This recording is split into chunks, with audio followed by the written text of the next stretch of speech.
right, 25 minutes before 11 o'clock. Nice, sort of nice looking Wednesday. I'm not going to complain. No rain in the forecast. John Fuller and I were just talking about the weather. I guess it's small talk of the world is weather. This is a show called Legally Yours. John Fuller is an attorney at the law firm of Fuller and Fuller, and the other Fuller, as you probably know, is his beautiful wife Janet. And John comes in here so that your questions can be answered about the law. And just to be sure that you know that this is a live show, let me tell you the date. And if it's the same date where you are, then you know it's live, and I invite you to call in. It's Wednesday, April 17th, 2013. Sometimes John is in the courtroom. He cannot be here, but he is here April 17th, 2013. If you want to call, the number is the WOCA Climate Control Source Hotline, 622-9622. Good morning, John. Good morning, Larry. It is nice to be here with you, and appreciate the folks who are listening in. Last week we were in trial all week, and so it's nice to be back here with you. And one of the things that I wanted to acknowledge at the beginning of the show that many people don't understand, and that's, we talk about a lot of different laws, criminal and civil. Yeah. It's very, very important, especially for young people, for everybody for that matter, but as young drivers,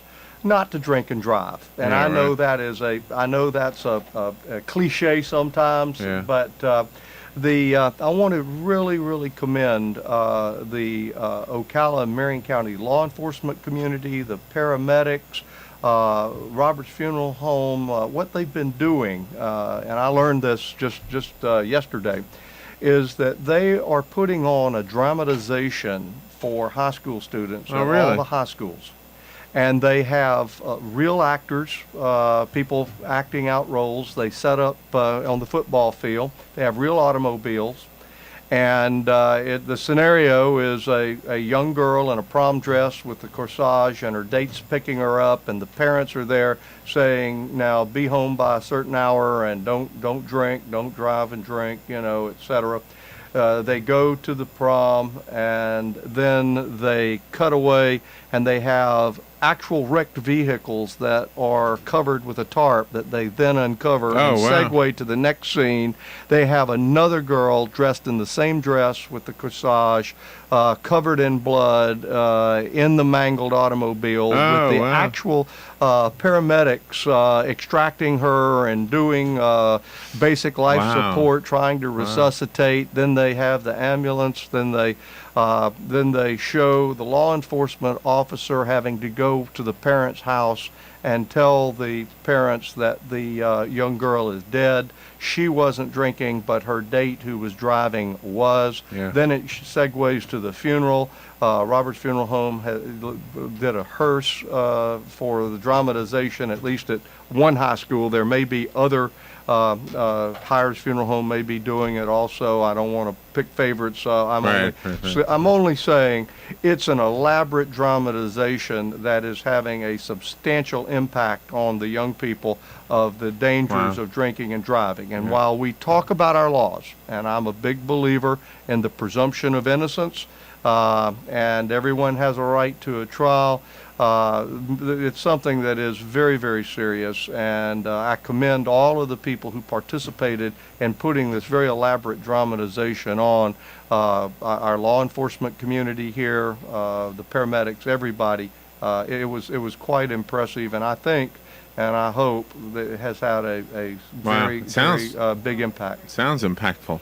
Yeah. Wow, I hadn't heard about that. And they do it on the football field? Yeah, they did it. They did it at the high school that our son goes to, and they had the cars driving on the track on the outside to dramatize. Now they don't show a collision or anything like that, but they have a room set up like a living room with couch and chairs and that sort of stuff, and a door frame. Oh wow! And they have the girl dressed. One girl who's going out dressed in a prom dress, and then the one that ends up, the other girl who's underneath the tarpaulin where the wrecked cars are, she's wearing the same dress and the same corsage. Wow. It's a dramatic. That sounds very impactful. Yeah. Are you ready to go to the phones? Yes, sir. All right. Good morning. You're on the air with John Fuller. Good morning. This is Kathy. Good morning. I just have a question about Social Security disability.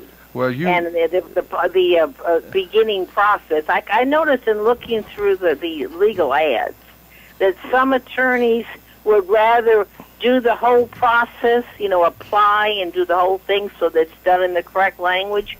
Others want you to apply, get denied, and then seek their help. How do you stand on that? That's a wonderful question, and let me first of all tell you that my partner, my wife Janet Fuller, specializes and does 100% of her practice is essentially Social Security disability, and I would encourage you to call her because she knows far more about it than I do.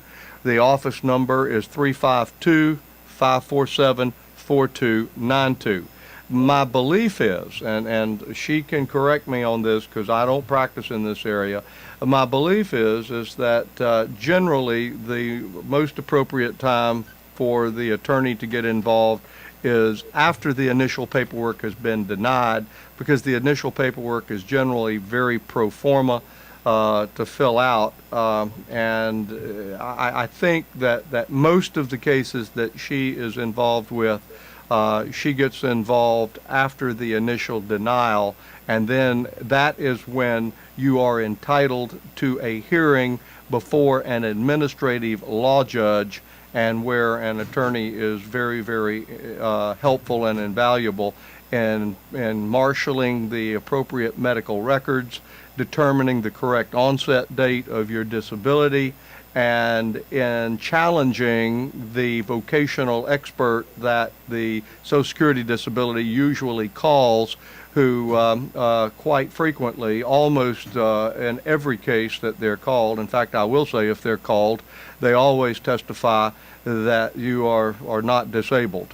It's important for a skilled attorney to be able to cross-examine those vocational experts, because if their opinion is not appropriately supported by underlying factual basis, then you can challenge their opinion, and that's a very technical thing. So I encourage you to call our office, ask to speak to Janet Fuller, because that's her area of expertise. I want to make it very clear, it is not my area of expertise, and I do not want to mislead anybody with information that may not be exactly right. So I wish I could be more help to you. That was real helpful, John. Thank you so much. My pleasure, and call Janet. She'll be happy to talk with you. Thank you, ma'am, for calling. Thanks. Mm-hmm. All right, and at that moment, just before we get the next call, if I could give out your office number. Yes. In fact, I'll ask you to do that, just in case, just to make sure it's right. Right. The office is area code 352-547-4292. We have a toll-free number, 855-534-2565. We have offices in the villages in Ocala. So if you have an area, it's impossible for one lawyer to be all things to all people in all areas of the law and be competent in the myriad different areas. So we divide areas up, and Social Security is Janet's specialty. She's done it exclusively for many, many years, and she knows that body of law much better than I do. And you have another phone call. Good morning. You're on the air with John Fuller. Good morning, everybody. Good morning. How are you, sir? Very good. I have a question, and I don't remember you discussing this before, but if a man has a live-in girlfriend, is there such a time limit as 7 years comes to mind to where she would be eligible for part of the assets that he has, or if he should happen to hit lottery or an inheritance comes in? What is the time limit there where she would be eligible to receive and take some of your stuff?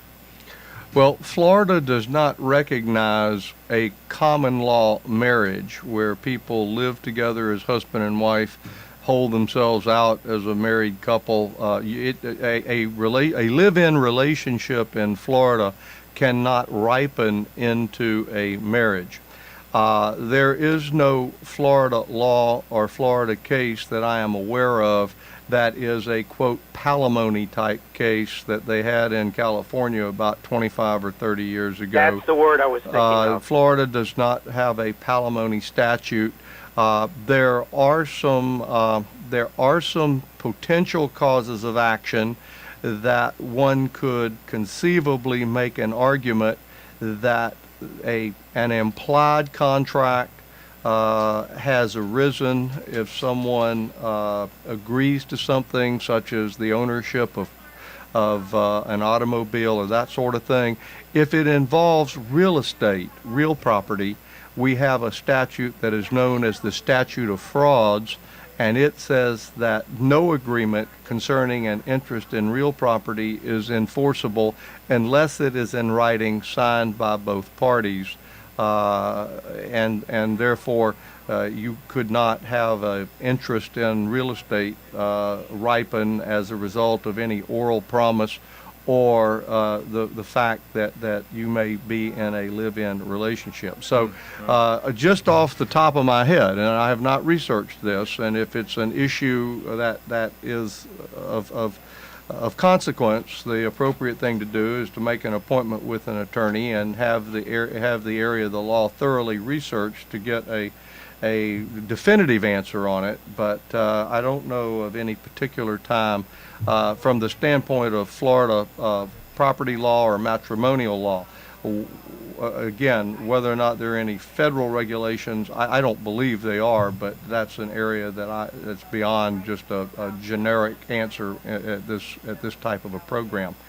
So I hope that gives you some answer. The best answer is she probably isn't going to get anything, but there are always exceptions. Oh, okay. Well, thank you very much. My pleasure. Thank you for listening. You all have a good day. Thanks for calling Thank you. in, and you have a very good day, sir. Bye-bye. And again, the phone line is open if you want to call John. The number is the WOCA Climate Control Source Hotline, 622-WOCA. So that leads to the question. A couple of weeks ago, you brought up something about an alimony reform law that our legislators were looking at. Yeah, is that it? What's the hot and update on heavy. that? I wish I knew. I started looking this morning. The Senate bill, I understand, passed the Senate, which provides that they will do away with permanent periodic alimony as it has been historically known. It is supposedly being debated in the House. I have not heard whether or not the House bill, which is fairly similar to the Senate bill, whether or not it has passed. That was one of the tasks that I started to check on this morning, and I got distracted with a number of issues for clients that I did not get to do it. But the legislature it's in the legislature. It's moving fairly rapidly.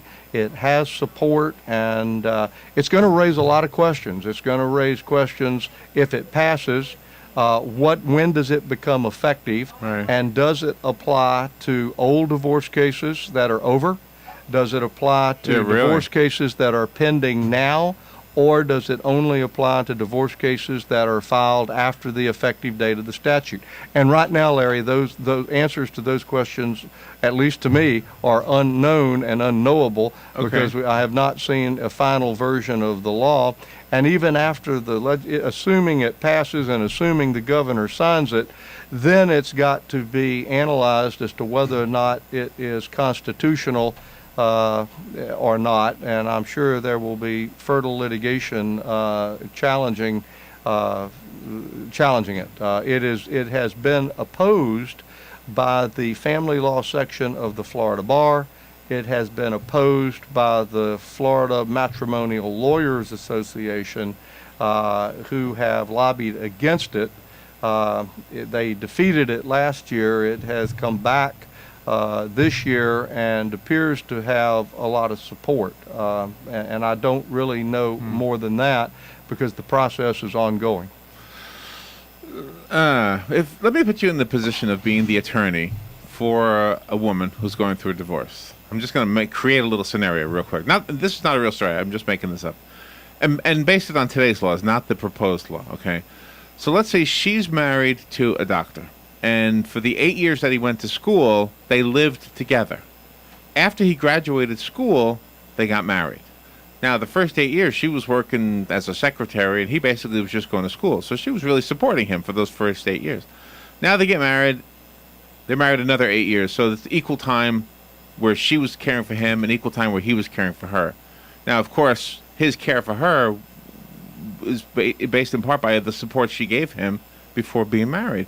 Do you, as an attorney, when you're trying to go for alimony, bring up the 8 years prior, even though they weren't married? Well, that question is not whether the attorney makes a decision to try to utilize that or not. The contributions that individuals may make to one another in their interpersonal relationships prior to marriage is irrelevant. Really? And it would not be admissible.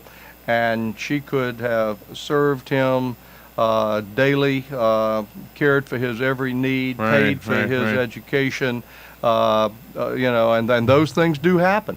But the determination of the marital estate and rights arising out of the marital relationship do not begin until the date of the marriage.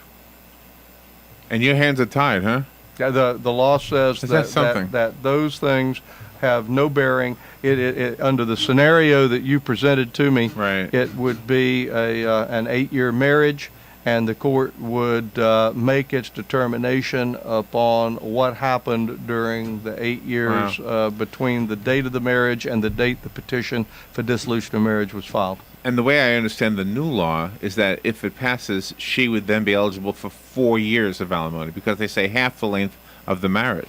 Well, what we have now, and I can't comment on the new law. That's kind of like trying to predict what's going to happen when you roll the dice in Vegas right now. But what we have now is there's a variety of types of alimony, and ironically, permanent periodic alimony is not that frequently used. It's reserved for very long-term marriages where one spouse is incapable of becoming self-supporting and the other spouse has the ability to contribute to the support, and it's a long-term marriage. Right now, the statute that's on the books says that a marriage that is less than 7 years is considered to be a short-term marriage for which permanent periodic alimony would not be considered except if there was very extraordinary circumstances.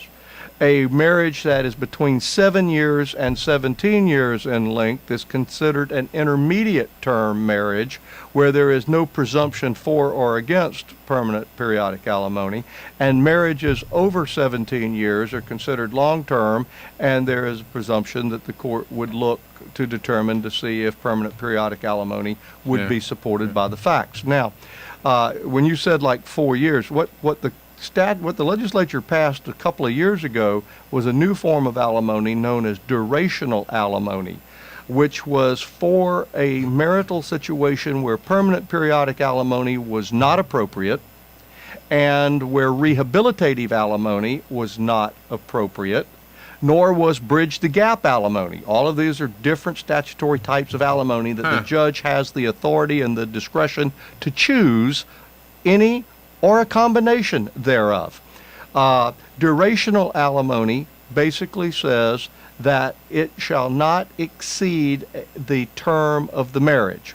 So if you have a 7-year marriage, the longest term that the judge could award alimony would be 7 years. Okay. Right now, there is nothing that says that it would be half the length of marriage or not, and there are really not a lot of appellate court decisions on it, although generally I think the courts that have actually, trial courts that have actually had to deal with this usually have looked at about the mid-level of the term of the marriage and has used that for durational alimony. But durational, by our current statute, cannot exceed the length of marriage. So if it's a 7-year marriage, it'd be 3.5 years. It would be 7 years. If it was an 8-year marriage, it'd be 8 years. Right. Now, again, it provides that the court can modify the length and duration of the durational alimony, the amount and duration of it, but it cannot exceed the length of the marriage. Okay. Again, if you want to call, the number is the WOCA Climate Control Source Hotline, 622-WOCA. John, you have a call on the air. Very good. Good morning. You're on the air with John Fuller. Yes, good morning, Mr. Fuller. Hey there. How are you, sir? Very good, thank you. If on your property you have a very, very large tree and it's not on the property line, and the tree was there before both properties built their homes, but the root system has gone under the property line and has done damage to the neighbor's septic system and the drain field. Are you liable? Can you be sued for that? You know, that's interesting. We've had the question in some form come up several times on the program. Yeah. Generally speaking, if the property owner who owns where the tree is located, he is not responsible for damages that's caused by the tree unless it was readily apparent to him that the tree was in some kind of defective condition or something. The cases that have dealt with this primarily that I'm familiar with didn't deal with the root system. It dealt with a limb or the whole tree that was on one property owner's property, and the tree fell or a branch fell on the adjacent property owner, causing damage. The law says that if the tree appeared healthy and there was no other overt evidence that would put a reasonable person on notice that the tree was damaged, defective, decayed, or at risk for falling or breaking, he's not responsible to the damage it's done. Now, if the tree has been struck by lightning, it's dead, all the limbs are dead and dying, or it has a big split in it, or he's on notice that the tree is defective, and then it falls on the homeowner, on the adjacent homeowner's property, he can be liable for the damages under that circumstance.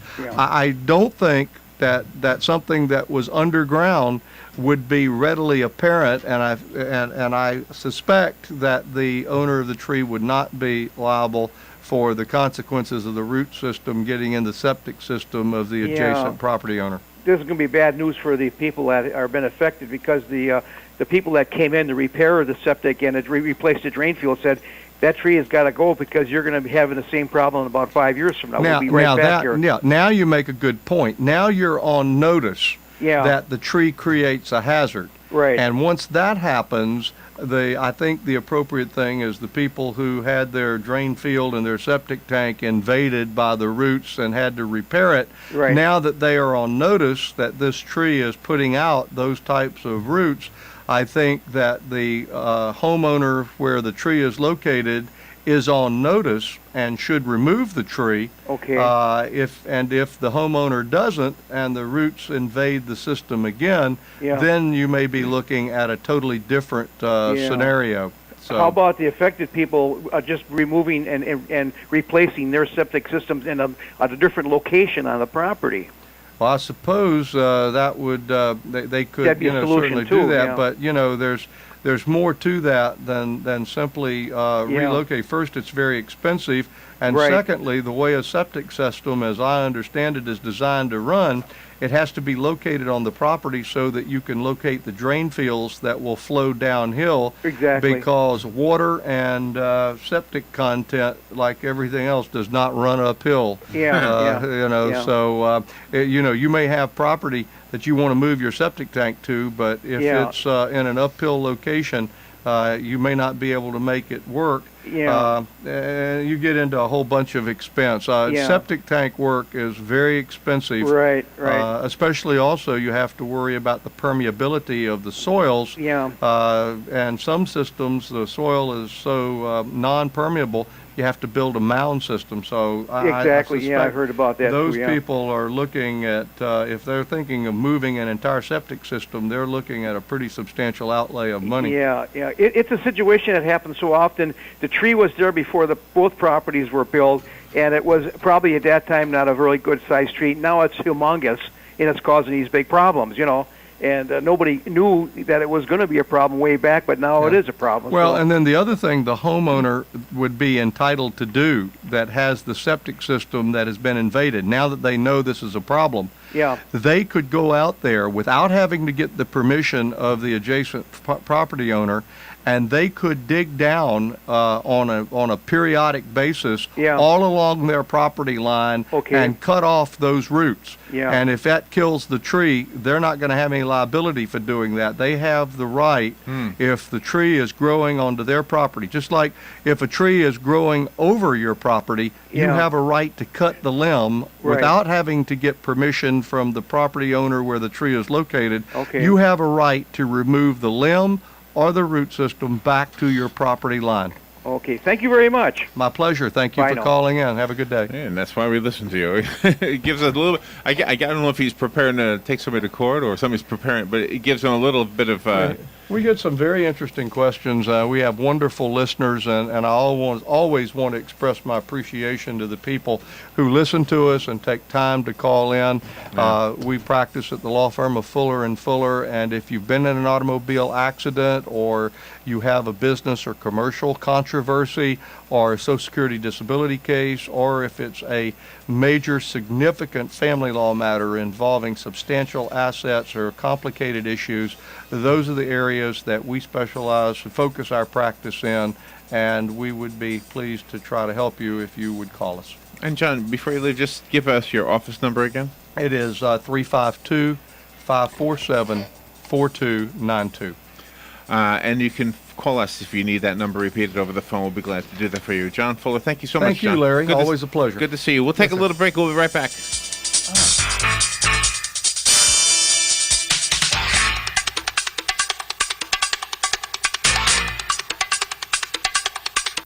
Ocala's information station, 1370 WOCA.